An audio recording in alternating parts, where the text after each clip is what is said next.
दोस्तों एक बार फिर से स्वागत है हमारे यूट्यूब चैनल एग्जो स्टडी में। दोस्तों आज की इस वीडियो में बात करेंगे दोस्तों बीएससी एग्रीकल्चर एंट्रेंस एग्जाम के लिए मोस्ट इंपॉर्टेंट क्वेश्चन के बारे में। दोस्तों वीडियो पर बने रहिएगा। दोस्तों शुरू करते हैं। ठीक है दोस्तों, सबसे पहले हमारा जो सवाल आता है वो दोस्तों हमारा आता है निम्नलिखित में से किस फसल को अधिक जल की आवश्यकता नहीं होती है। तो दोस्तों इसका जो राइट आंसर हमारा हो जाता है वह दोस्तों हमारा हो जाता है दोस्तों हमारा दिया गया नहीं होती है। ठीक है, होती नहीं है मतलब इसमें दिया गया दोस्तों नहीं होती है। तो इसका जो राइट आंसर हमारा हो जाता है वह दोस्तों हमारा हो जाता है चावल। अगला था हमारा, अब दोस्तों मैं बात करूँ इस पर कि सबसे अधिक जल की आवश्यकता होती है तो दोस्तों चावल की होती है, सबसे अधिक जल की आवश्यकता होती है। जबकि दोस्तों जो नहीं होती है वह दोस्तों चाय की नहीं होती है।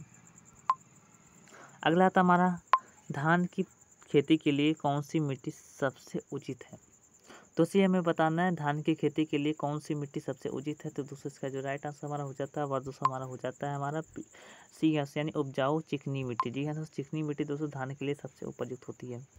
अगला आता है हमारा दोस्तों, विश्व के किस देश में मक्का की पेटी पाई जाती है। तो इसका जो राइट आंसर हमारा हो जाता है हमारा वह हो जाता है हमारा डी ऑप्शन यानी अमेरिका में। इसके बाद हमारा अगला आता है दोस्तों, हवाई द्वीप प्रमुख उत्पादक है। तो इसका जो राइट आंसर हो जाता है हमारा वह हो जाता है गन्ना का। जी हाँ दोस्तों, जो हवाई द्वीप है वह दोस्तों प्रमुख उत्पादन दोस्तों गन्ना का है। ठीक है, इस प्रकार से हमारा अगला आता है चाय के पौधे उगाने की डेपो विधि किस देश में विकसित हुई। तो इसका जो राइट आंसर हमारा हो जाता है वह दोस्तों हो जाता है हमारा फिलीपींस। जी हाँ दोस्तों, जो चाय थे दोस्तों, चाय के पौधे थे उनकी भी दोस्तों डेपो विधि थी। ठीक है, तो उन डेपो विधि का विकास दोस्तों फिलीपींस में हुआ था। ठीक है, और जबकि दोस्तों धान की जो हुई थी, ठीक है, तो धान में दोस्तों इंडोनेशिया में हुआ था। ठीक है, तो इस प्रकार से अगला आता हमारा, उलंग किस्म की चाय किस देश में पाई जाती है यानी पैदा होती है। तो इसका जो राइट आंसर हमारा हो जाता है वह दोस्तों हमारा हो जाता है ताइवान में पाई जाती है। इसके बाद हमारा अगला आता है चाय की खेती के लिए सबसे अधिक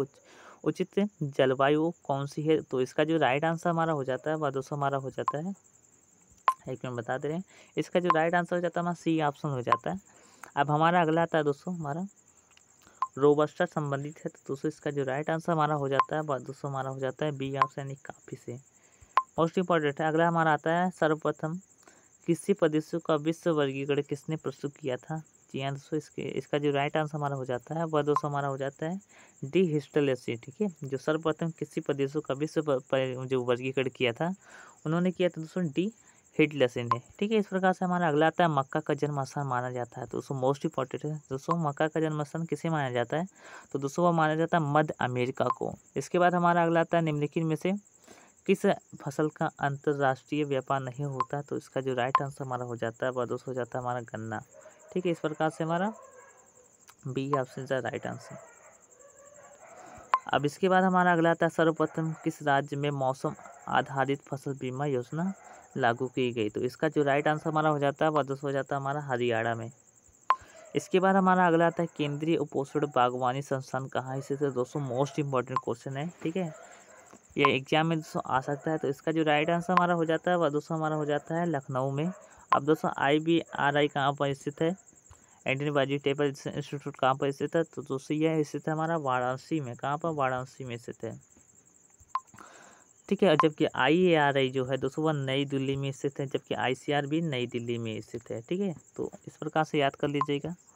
हमारा अगला आता है IR20 किस चीज़ की अधिक पैदावार देने वाली किस्म है। तो दोस्तों इसका जो राइट आंसर हमारा हो जाता है वह दोस्तों हो जाता है चावल। मोस्ट इंपॉर्टेंट है। अगला हमारा आता है national centre of organic farming यानी NCOF का संस्थान कहाँ स्थित है। तो इसका जो राइट आंसर हमारा हो जाता है वह हो जाता है दोस्तों सी यानी गाजियाबाद में स्थित है। दोस्तों मोस्ट इंपॉर्टेंट है, याद कर लीजिएगा NCOF यानी national centre of organic farming. इसके बाद हमारा अगला आता है निम्नलिखित में से कौन भारत के किसी निर्यात की सबसे सर्वाधिक मूल्यवान वस्तु है। तो इसका जो राइट आंसर हमारा हो जाता है वह दोस्तों हमारा हो जाता है चावल। जी हाँ दोस्तों, जो भारत के किसी निर्यात की सर्वाधिक जो मूल्यवान वस्तु है चावल है। चावल दोस्तों भारत में सबसे अधिक मतलब पैदा की जाती है यानी उत्पादित की जाती है। इसके बाद हमारा अगला आता है भारत में कॉफ़ी की खेती के लिए सबसे उचित क्षेत्र माना जाता है यानी कौन सा है। तो इसका जो राइट आंसर हमारा हो जाता है वह दोस्तों हमारा हो जाता है दक्षिण का पठार।